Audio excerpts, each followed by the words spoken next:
히즈라이프 처치는 하나님께 최고의 예배를 드리길 소망합니다. 네. 저를 다 집중해 주세요. 저를 봐주세요. 네. 자, 어느덧 우리 2024년 마지막 주 예배를 드리게 되었습니다. 실제로 이게 맞나 싶을 정도로 2024년이 다 지나갔다는 것이 믿겨지지 않습니다. 한 해 동안 정말 많은 일들이 있었고 어려움도 있었습니다.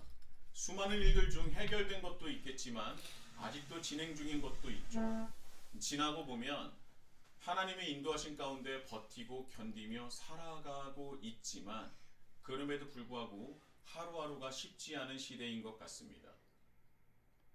그럼에도 불구하고 우리가 이렇게 예배를 드릴 수 있는 것은 하나님을 찾을 수 있다는 것, 우리가 하나님의 사랑을 받고 누릴 수 있다는 것, 이것이 우리가 하나님께 받을 수 있는 최고의 은혜가 아니겠습니까?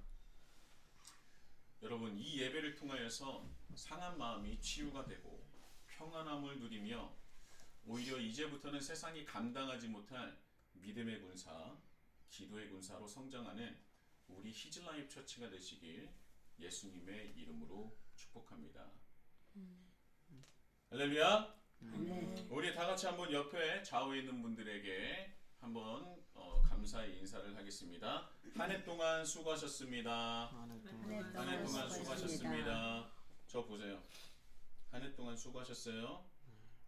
한 해 동안 수고하셨어요. 그리고 다시 한번 쳐다보시면서 인사할게요. 2025년에는 하나님의 은혜가 가득하길 바랍니다. 인사하겠습니다. 2025년에는 하나님의 은혜가 가득하길 소망합니다. 자, 이게 제 본 마음입니다. 자, 예수라는 인물이 과연 어떤 존재인가?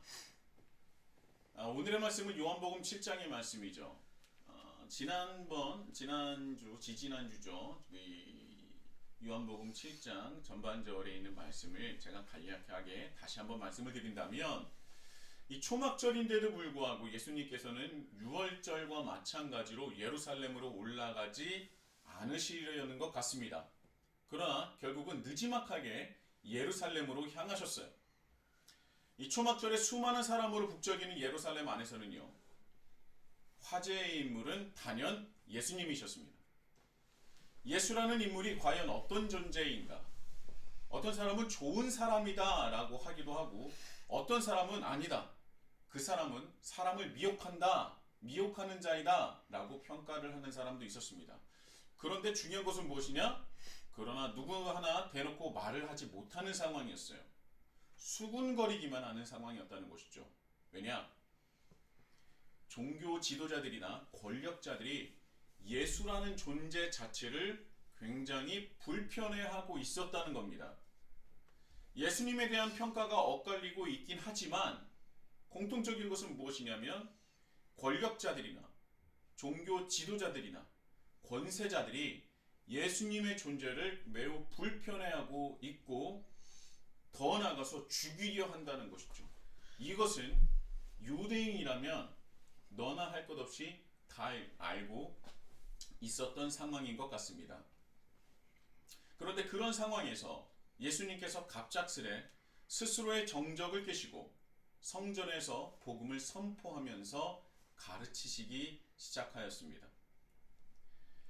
그리고 오늘 지난주 14절 요한복음 7장 14절의 말씀에 나오는 가르치시니라는 그 원어를 보면 미완료 시제로서 단발성으로 가르치시고 끝낸 것이 아니라 상당한 기간 동안 가르치셨다는 것을 우리는 알 수 있습니다. 자신의 목숨이 왔다 갔다 할 수도 있는 그런 상황인데도 불구하고 전혀 개의치 않으시고 말씀을 가르치시는데 정말 가감없이 온전히 열정을 다해서 복음만을 전파하십니다. 그런 상황에서 놀라운 것은 그 어떤 이도 예수님을 잡으려고 하지 못했고 잡을 수도 없었다고 합니다. 예수님께서 성전에 오르셔서 복음을 전파하시고 가르치시고 계시는데 어느 하나 제지할 수 없었다는 거예요. 예수님께서 가르치시는 그 복음이 그 말씀에 권위가 있고 능력이 있었기 때문이죠. 그런데 여기서 복음을 가르치시는 것뿐만 아니라 예수님은 거침없이 한 걸음 더 나가십니다. 오히려 자신을 죽이려는 종교 지도자들과 권세자들에게 책망하시는 그 말씀을 전하세요. 너희들이 나를 죽이려고 하는데 그 이유가 무엇이냐? 안식일에 38년 된 병자를 낫게 하여서 율법을 범하였다고 나를 죽이려 하느냐? 너희들이 오히려 율법을 범하는 자들 아니냐? 오히려 책망하고 계십니다. 그게 어떤 말씀이었어요? 그들은요, 이제 아이가 태어나면 이제 8일째 되는 날 할례를 행해야 하는데 그 8일째 되는 날이 안식일이어도 할례를 행했습니다.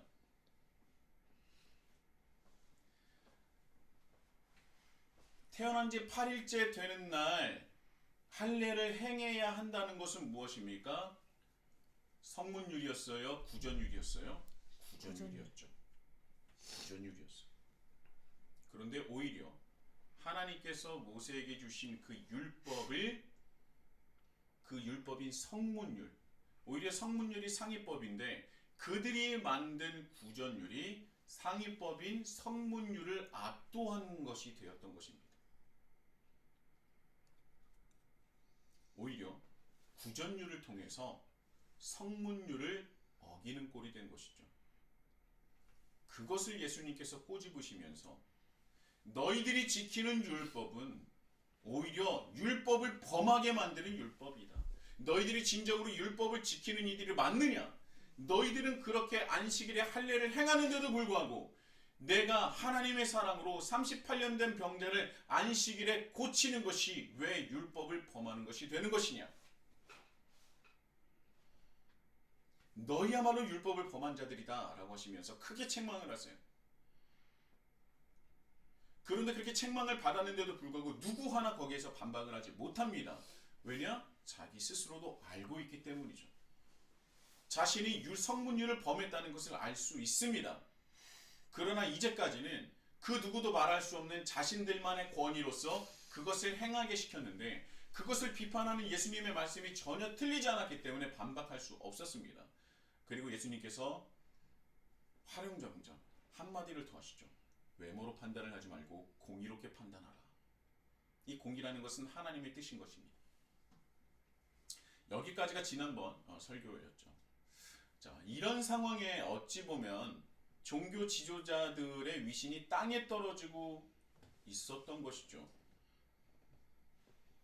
그런 상황에서, 그런 정적에서 그 어느 하나 예수님께 반박하지 못하는 상황에서 오늘 말씀이 시작됩니다.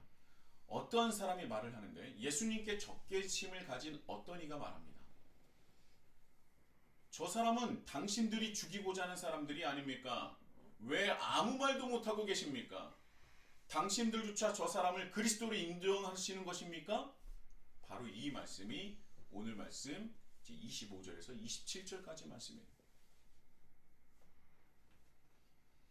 저 사람은 그리스도가 아니라는 거예요. 그 이유가 뒤에 이어서 나오는데 저 사람은 그리스도가 아니다. 왜냐? 그리스도로 한다면 어디서 오시는지 아는 자가 없을 정도로 신비하고 초월적인 존재로서 이 땅에 오실 것 아니겠느냐? 그런데 우리는 저 사람이 어디서 왔는지 어떤 사람인지 우리는 다 알고 있다. 누구예요? 나사렛에서 네, 갈릴리의 사람 누구의 아들? 요셉의 아들. 요셉의 아들. 우리는 다 알고 있지 않습니까? 그러니 저 사람은 그리스도가 아니라는 겁니다.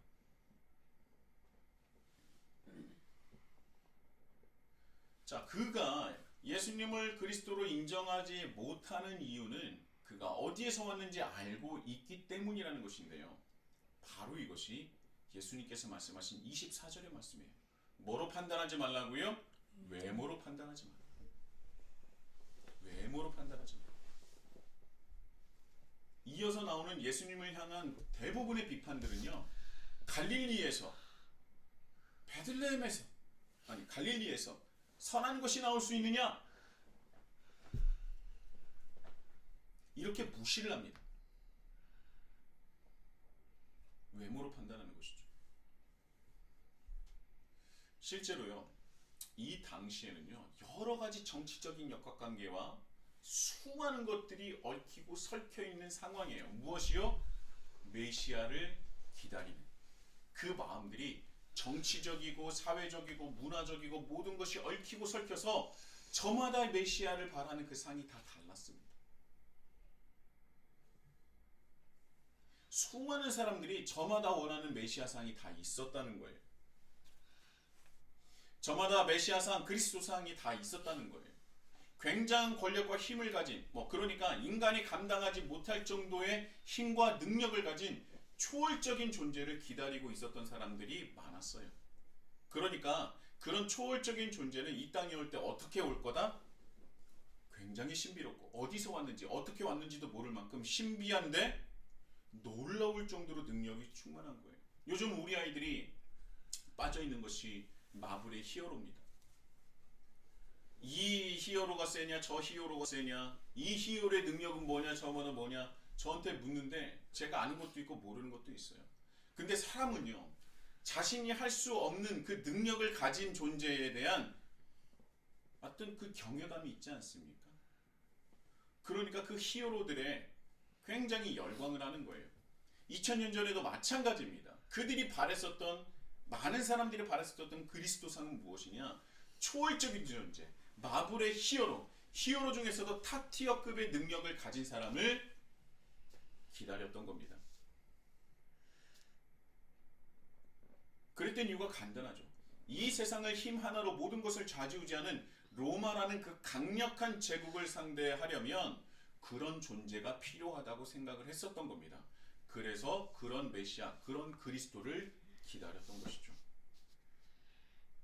그들에게는 근데 이런 비슷한 선례가 있지 않습니까? 잠시나마 그들에게 희망을 주었었던 마카베오 항쟁이 있었기 때문에 그래요. 어느 정도 마카베오 항쟁은요, 어느 정도 성과가 있었고 정말 무너진 다윗의 장막이 회복되는 것은 아닌지 그 사람들의 마음속에 희망을 줬었습니다. 결국 그것은 이제 나중에는 시간이 지나자 실패로 돌아갔지만 마카베오 항쟁이 있은 후에 유대인들에게는 더욱더 강력한 힘이 필요하다는 생각을 가지게 되었어요. 그러니까 그리스도라 함은, 메시아라 함은 마카베오 항쟁보다도 비교도 안 될 만큼 엄청난 큰 힘과 능력을 가진 자일 것이다 라고 생각을 했던 것입니다. 그런데 여기서 가장 큰 함정이 있죠. 그럼 왜 그런 히어로를 바라고 히어로 같은 정말 탑티어급의 히어로를 그들이 바랬을까요? 정말 다윗의 그 무너진 장막을 다시 세우기 위함이었을까요? 아닙니다. 여기에 그들의 그 본질적인 그 깊숙한 그 욕망을 따라가 보면 무엇이 있냐면 왜곡된 민족주의가 있었어요. 우리는 뭐다? 하나님의 선택받은 민족이다. 다른 민족들보다 뛰어나고 지배를 받을 민족이 아니라 지배하는 민족이 되어야 한다. 또 이런 민족주의를 이용하는 자칭 그리스도가 지속적으로 나오고 있었어요.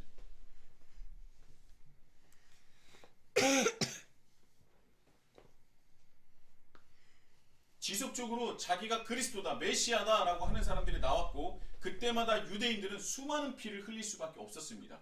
그를 따라서 힘으로 로마에게 항쟁을 했고 결국 그들은 수많은 피를 지속적으로 뿌리면서 실패할 수밖에 없었어요.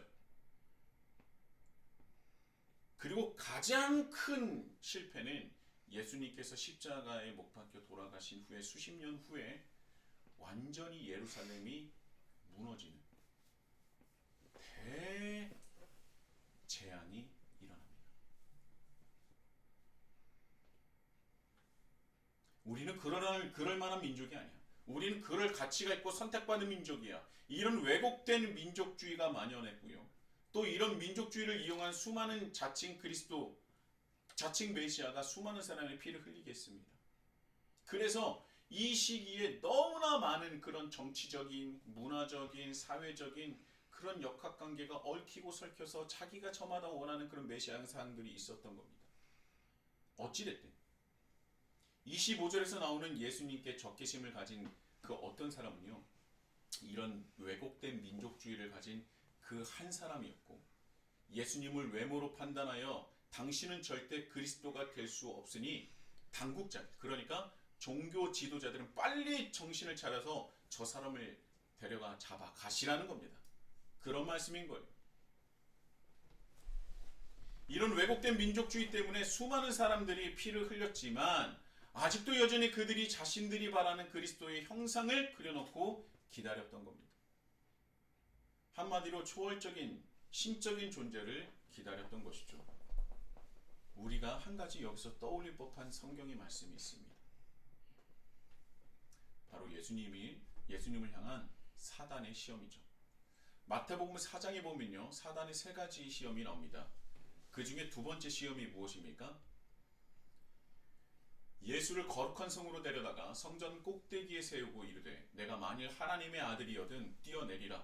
기록되었을 때 그가 너를 위하여 그의 사자들을 명하시리니 그들이 손으로 너를 받들어 발이 돌에 부딪히지 않게 하리로다. 자, 여러분 생각해 보십시오. 성전 꼭대기에 사람이 내려오고 있습니다. 그런데요, 그냥 떨어지는 것이 아니라 그가 다칠세라 천사들이 그의 발을 보호하고 있는 것이죠. 그런데 그가 어디에서부터 내려오고 있다고요? 성전 꼭대기에서 내려오고 있는 거예요. 근데 성전 꼭대기에서 내려오는데 그 발을 천사들이 보호하면서 내려오고 있습니다. 자, 그 상황을 사람들이 아래서 본다면 그를 어떤 존재로 받아들였겠습니까? 신적이고 초월적인 존재로 받아들였겠죠. 그것이 무엇입니까? 그들이 그토록 바라고 원하던 그런 존재 아닙니까? 왜곡된 민족주의로 기다리고 바랐었던 자신들이 만들어낸 그 메시아상 아니었습니까? 그래서 예수님은 그렇게 오시지 않았던 거예요. 그렇게 말하고 시험하는 사단을 통해서 주 너의 하나님을 시험하지 말라 하였느니라 라고 얘기합니다. 지난번 설교 때 예수님께서 스스로 말하는 자와 하나님께서 보내신 자의 구분법을 알려주셨고 그것을 말씀으로 나눴었는데요. 스스로 말하는 자, 그러니까 자기 말을 하는 자와 하나님의 말을 하는 자와 구분하는 방법이 있는데 그것이 무엇이냐? 바로 영광이라고 했어요. 자기 말을 하는 자는 자기의 영광을 결국은 구하게 되지만 하나님이 보내신 이는 자기의 영광을 구하지 않고 오로지 하나님께 영광이 돌아가도록 한다는 것입니다. 모든 영광을 차지하려고 하고 독점하려고 하는 종교 지도자들을 비판한 것인데 예수님은요, 자신에게 영광을 돌릴 것을 염려하여서 그리고 나에게 오는 그 영광을 하나님께 돌리기 위해서 사단이 주는 그 시험에 굴복하지 않았고요. 그리고 가장 낮고 낮은 곳에서 가장 낮고 낮은 출신을 가지고 이 땅에 오신 겁니다. 예수님은 결코 자기의 영광을 구하지 않았어요. 자기 영광을 구하는 자는 사람을 선동할 수는 있겠으나 결코 하나님 나라에 참여하고 또 들어갈 수는 없는 것입니다. 왜곡된 민족주의가 왜곡된 그리스도를 그려놓고 왜곡된 그리스도를 기다리고 있었던 것이죠. 그리고 거만하게 또 무지하게 내가 너의 출신을 알고 있으니 너는 결단코 그리스도가 될 수 없다는 말을 그렇게 자신만만하게 예수님께 말을 할 수 있었던 것입니다. 얼마나 무지하고 얼마나 하찮습니까?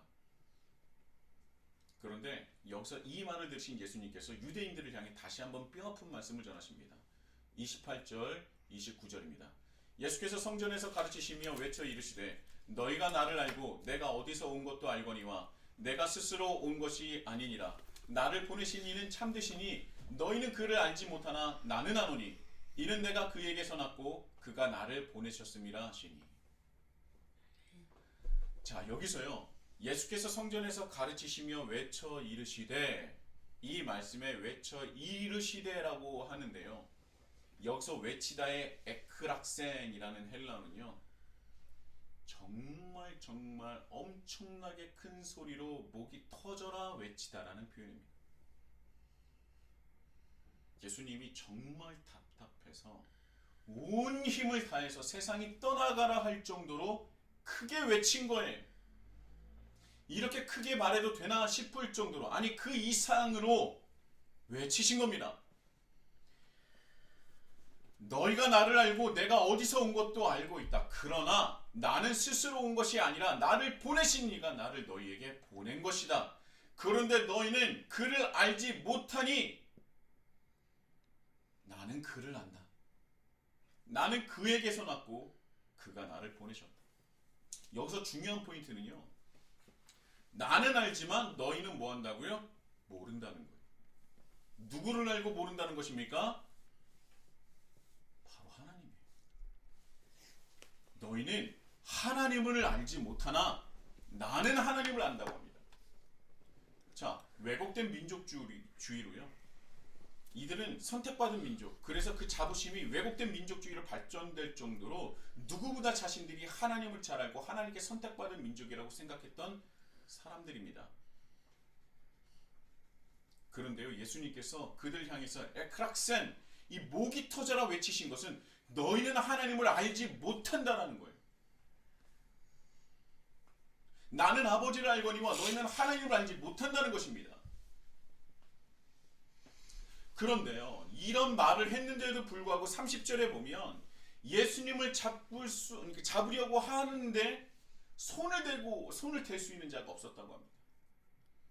그러니까 잡고자 하는 마음은 있으나 실제로 예수님을 잡을 수가 없었다는 거예요. 왜 그랬을까? 왜 예수님을 잡고 싶은 마음은 있었으나 잡지 못했을까? 자신들의 존재성 자체를 무시하고 부정하는 말을 했는데도 불구하고 왜 예수님을 잡지 못한 것입니까? 너희는 하나님을 알지 못한다라고 예수님께서 목이 터져라 말씀하시면서 그들의 가슴에 비수를 꽂고 계시는데 왜 아무도 잡지 못하고 예수님을 저지하지 못한 것입니까? 여기서 우리는 이 안다라고 하는 오이다라는 헬라어를 알아볼 필요가 있습니다. 이 안다라는, 이 오이다라는 헬라어는요, 굉장히 많은 의미를 내포하고 있습니다. 보다, 알다, 따르다, 공감하다, 이해한다라는 뜻을 가지고 있어요. 다시 한번 말씀드립니다. 보다, 알다, 따르다, 공감하다, 이해하다라는 뜻을 가지고 있다는 거예요. 예수님께서 그렇게 크게 소리치며 외치시는 것은 너희는 하나님을 믿는다고 하지만 너희는 하나님의 뜻을 알지도 못하고 따르지도 않고 공감하지도 이해하지도 못하고 있다는 거예요. 저 보세요. 엎드리지 마세요. 너희들의 지금 현재의 모습을 보라는 겁니다. 종교 지도자리라고 하는 사람들은 자기의 영광을 취하기에 여념이 없고요, 조금이라도 자신의 위치와 영광을 넘보는 것을 가만두지 않고 그렇게 살아가고 있는 것이죠. 진짜 그들이 예수님을 죽이려 하는 이유가 무엇인지 아십니까? 정말로 종교 지도자들이 예수님을 죽이려 하는 이유가 무엇이에요? 정말 안식일을 범해서 죽이려는 것입니까? 정말로 그들이 예수님이 신성모독을 하며 율법을 어겨서 예수님을 잡아 죽이려고 하는 것입니까? 아니에요. 그들이 정말 하나님의 말씀을 맡은 이들이라면 예수님께서 구약에서 기록된 수많은 예언을 성취한 것을 보고 절대 예수님을 죽이려 할 수 없었을 겁니다. 정말 그들이 하나님의 말씀을 맡은 자들이라면 예수님의 사역을 모시고 절대 예수님을 죽이려 할 수 없었을 거예요. 오히려 그가 우리가 이제까지 기다렸었던 예언된 메시아인가 그리스도인가 그것을 알려고 할 것이고 더 궁금해할 것이고 혹여나 하는 마음에라도 그분을 존중하며 그분의 가르침을 청할 것입니다.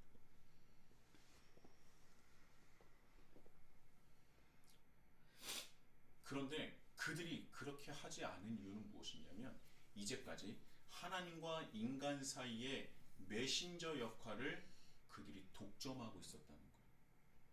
그리고 하나님과 인간 사이의 메신저 역할을 독점하면서 나오는 수많은 영광과 지위와 권력을 가지고 있었습니다. 그런데 그 자리를 놓고 싶지 않은 거예요. 자기 지위를 놓고 싶지 않은 겁니다. 자기의 권력을 놓고 싶지 않은 겁니다. 하물며 그리스도라 할지라도 메시아라 할지라도 내주고 싶은 마음이 없었던 거예요. 그래서 구약에 예언된 수많은 선지자들이 메시아를 향해 예언한 것들이 하나하나 성취되고 있음에도 불구하고 눈을 가리고 귀를 막고 있었던 겁니다. 어찌 보면 그들은요, 그리스도가 자신의 때에 강림하지 않기를 바라고 있었을지도 모르겠습니다. 종교 지도자들 뿐이었습니까? 또 다른 이들은 어떠했습니까? 자신들이 그려놓은, 자신들이 바라는 그리스도를 그려놓고 거기에 맞는 그리스도를 기다렸던 것 아닙니까? 예언의 성취 따위는 필요 없었습니다. 예언이 성취되고 있는데도 불구하고 필요 없었어요. 자신들이 바라던 것은 로마 제국을 때려잡는 그런 힘이 있는 정말 탑티어급의 히어로를 바랬기 때문에 예언이 성취되는 걸 눈으로 봤음에도 불구하고 그들에게 필요 없었던 거예요. 그래서 하나님 나라를 시작하고 완성하기 위해서 예수님께서 말씀하신 건 뭐예요? 하나님 나라를 시작하기 위해서 우리에게 필요한 것은 칼과 창이 아니라 사랑이라고 하신 것 아닙니까? 그래서 자기의 몸과 피를 내어주는 것으로 말씀하신 거예요. 그래서 그 말을 들은 수많은 제자들이 예수님을 그 말을 들은 즉시 모두 떠나버립니다. 말씀에 기록된 예언들이 내 눈앞에서 하나하나 성취되고 있음에도 불구하고 상관없어요. 내가 그리던 그리스도상이 아니기 때문에, 메시아상이 아니기 때문에 그때의 유대인들은 예수님을 떠나버린 것입니다. 오직 내 생각, 내 의지, 내 마음에 따라 예수님을 찾았고 그리고 또 제 마음대로 떠난 거예요. 이런 상황에서 예수님은 그들을 향해서 오이다 외친 거예요. 목이 터져라 외친 겁니다. 너희는 하나님을 알지도 못하고 공감하지도 못하고 이해하지도 못하고 따르지도 않고 있다는 겁니다.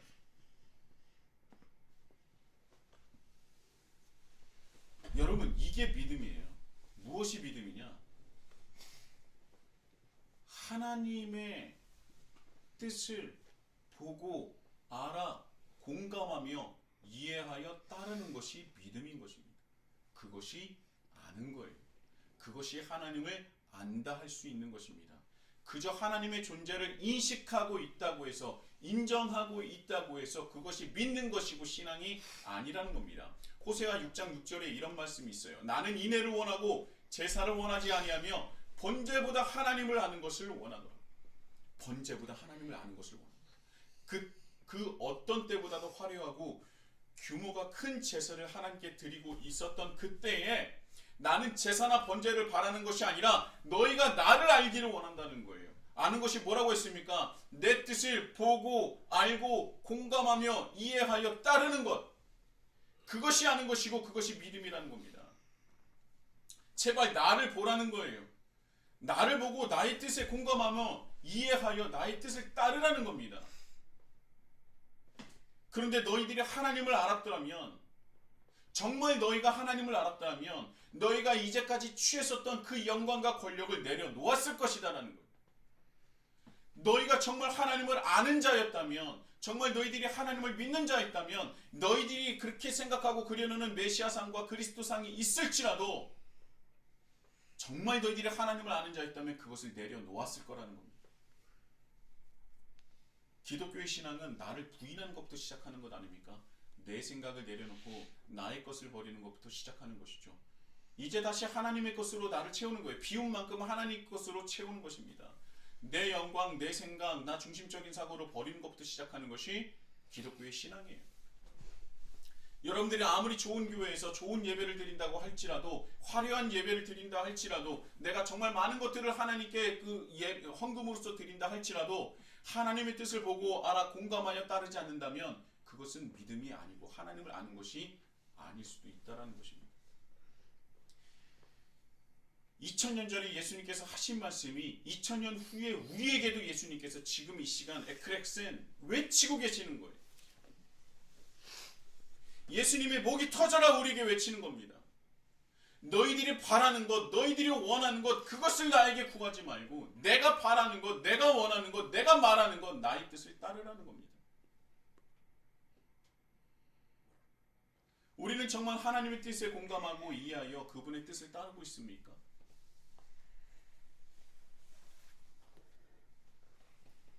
어떤 분이 제 설교를 들으면서 목사님 정치적인 것에 대해서 이 설교에서 언급하시는데 좀 위험하지 않습니까? 목사님 그 좀 자제해 주시면 좋겠어요 라고 하시는 분이 있었어요. 저는 굳이 정치에 관심이 없습니다. 제 관심사는요, 내가, 우리 공동체가, 우리 가족이, 우리가 하나님의 뜻을 알고 받든 저는 그것에 관심이 있습니다. 다만 사회가 어지러우면 우리가 어떻게 나가야 되는지 그 방향성은 제시할 수는 있겠죠. 정말 이 시기에 우리가 해야 될 것은요, 그냥 갑자기 예배당에 가서 예배를 드린다고 해서 내가 믿는 사람이 되는 것이 아닙니다. 내 행실이, 나의 삶이, 내 생각이, 내 의지가 하나님의 것으로 변화할 때 그것이 믿음이고 신앙인 것이죠.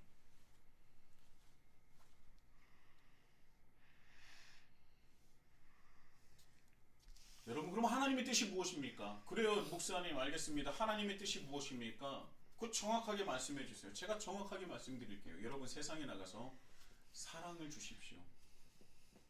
희락을 외치십시오. 여러분이 가는 곳에 화평할 수 있도록 노력하십시오. 오래 참으세요.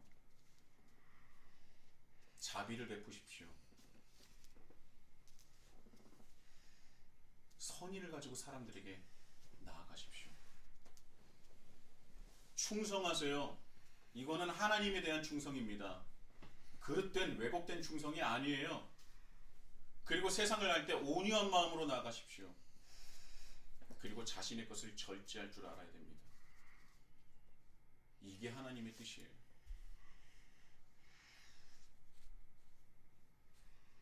세상 사람들은 강력한 힘을 가지고 있으면 강력한 힘을 가지고 자기가 그것을 누리려고 합니다. 그러나 강력한 그 힘은 언제고 사라져요.